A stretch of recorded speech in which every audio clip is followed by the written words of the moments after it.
right, thank you. So, I feel like after these last couple of days, you guys are probably getting tired of hearing this, but I think that, as you're trying to explain to your teammates and to your coaches and the nutritionists about why dairy's bad, I think we've covered most of these points.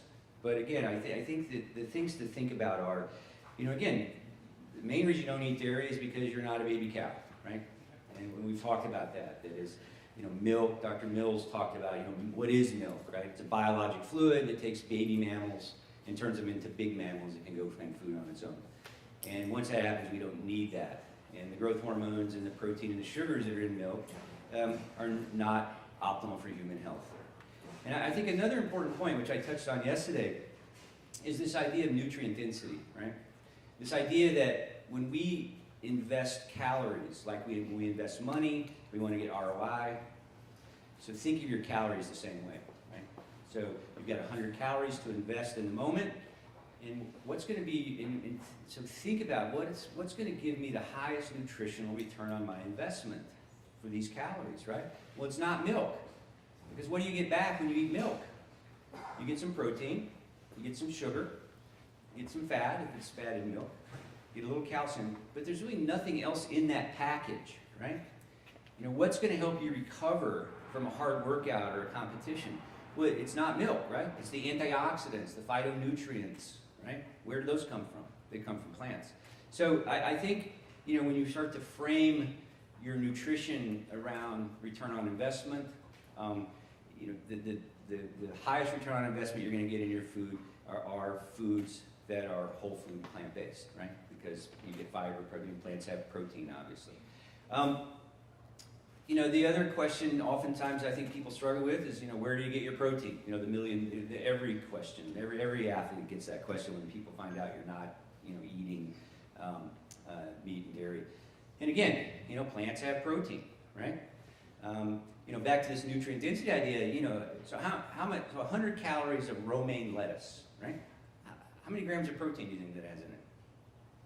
8 grams of protein, right? So it's about what's in an egg. So now, that's a lot of romaine lettuce. It's about 14, 15 ounces.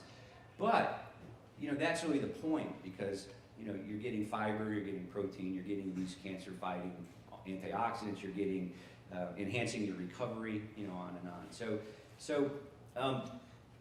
trying to dispel the protein myth, I think, is also important. And again, as I've said earlier, that it's not protein you should worry about, it's calories. And if you get enough calories, you will get enough protein. So the natural macronutrient ratios, plant-based diet is 15% protein. And again, if you eat a 2,000 calorie diet, you do the math, that's about 0.8 grams. If you're, say, 80 kilos, average, that's about 0.8 grams per kilogram, which is the RDA. You're an athlete, you need more, maybe 1.4. You're a strength athlete, you might need 2.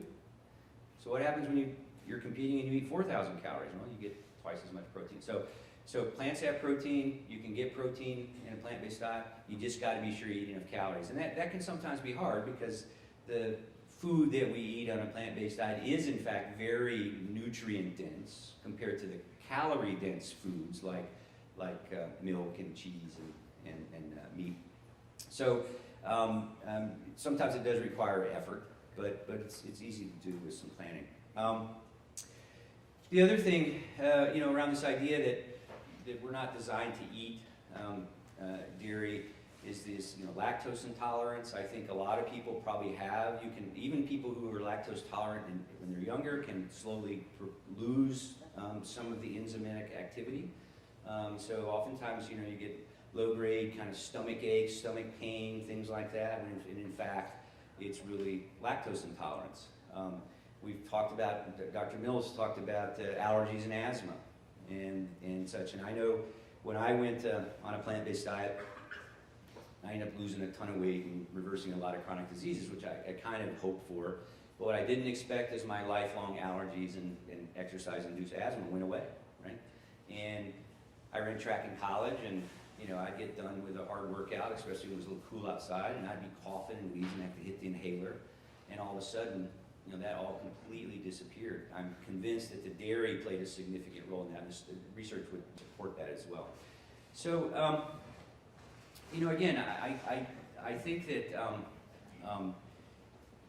if you, the other thing I think that as you're trying to talk to your teammates and such is, and we mentioned this before, it's just about leading by example, right? If you're the fastest, strongest, fast recovery guy on the team, people are going to ask you eventually what you're doing, right?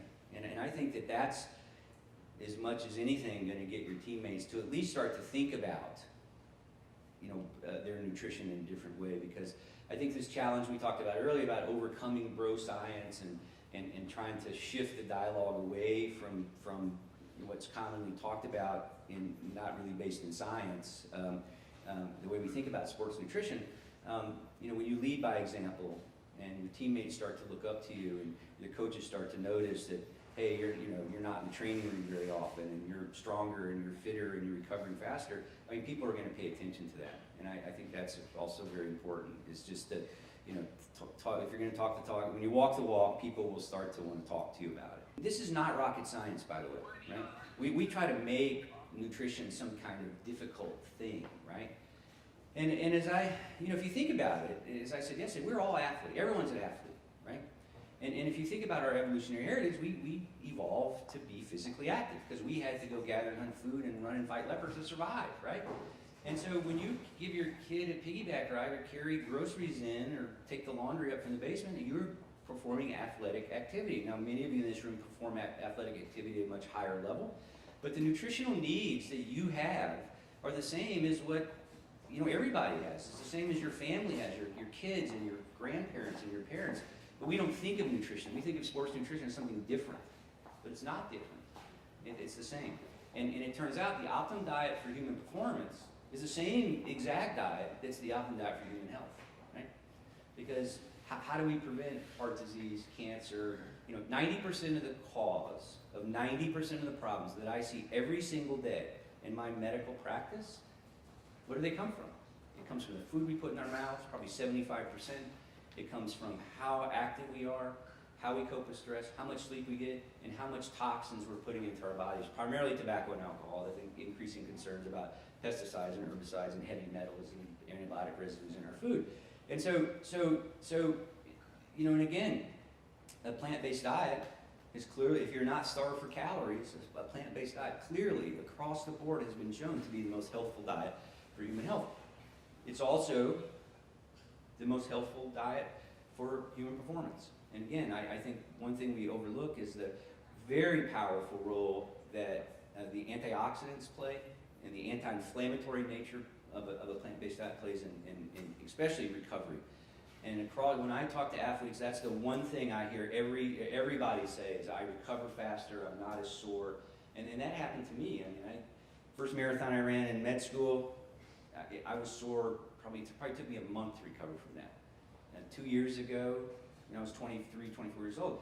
At age 57, I did a half Ironman, and I'm running 2 days later. So, and I'm convinced that it was the food that allowed me to recover that fast. So, again, every bite you put in your mouth is either going to make you perform better and healthier, or it's going to make you not perform better, and it's going to make you less healthy. And so, when you frame it like that, milk or dairy is not one of the things that's in the latter category.